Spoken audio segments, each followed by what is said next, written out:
வாங்க இன்னைக்கு லக்ஷ்மி சமையல்ல உருளைக்கிழங்கு பால் கறி எப்படி செய்யலாம்னு பார்க்கலாம்.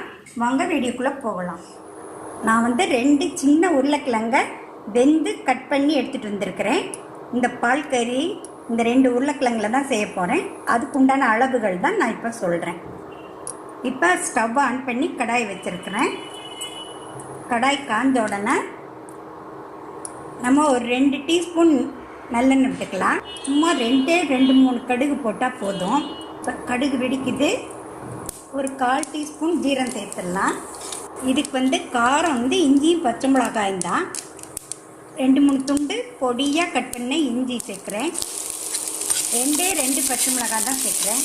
ஒரு சின்ன பல்லாரி வெங்காயத்தை கட் பண்ணியிருக்கிறேன், அதை சேர்த்துடலாம். அரை தக்காளி மட்டும் சேர்க்கலாம்.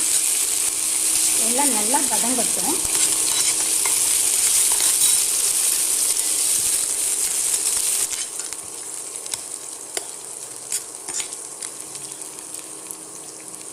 கொஞ்சமாக கருவேப்பிலையை கிள்ளி சேர்த்துடலாம். அடுப்பை வந்து சிம்லே வச்சிடலாம். நல்லா வதங்கிட்டு இருக்கட்டும். நம்ம வந்து இதுக்கு உண்டான கிரேவி அரைச்சிட்டு வந்துடலாம். 2 டேபிள் ஸ்பூன் தேங்காய் துருவல் எடுத்துருக்கிறேன். 1 டீஸ்பூன் வந்து சோம்பு எடுத்துருக்கிறேன். ஒரு சின்னதாக 10-11 முந்திரி பருப்பு எடுத்துருக்கிறேன். இதை பூரா மிக்சியில் நைஸாக அரைச்சி எடுத்துகிட்டு வந்துடலாம். அது வரைக்கும் இது வதங்கிட்டு இருக்கட்டும். இப்போ நல்ல வெங்காயம் தக்காளி வதங்கிடுச்சு. நம்ம உருளைக்கிழங்கு சேர்த்துடலாம்.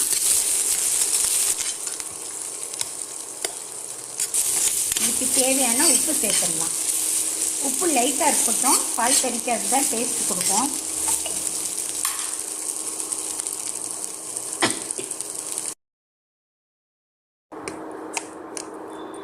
இப்போ நம்ம அரைச்சிட்டு வந்து விழுதை இதில் சேர்த்துடலாம். விழுது சேர்த்த உடனே கிண்டி விட்டுருங்க, கெட்டிப்பட்டுரும். கொஞ்சமாக தண்ணி அலசி ஊற்றிடலாம். இது நல்லா ஒரு கொதி வரட்டும். ரொம்ப கொதிக்கணும் அவசியம் இல்லை. இது வந்து நம்ம காரக்குழம்பு, உருளைக்குழம்பு இந்த மாதிரி காரசாரமான குழம்புக்கு டேஸ்ட்டாக இருக்கும்.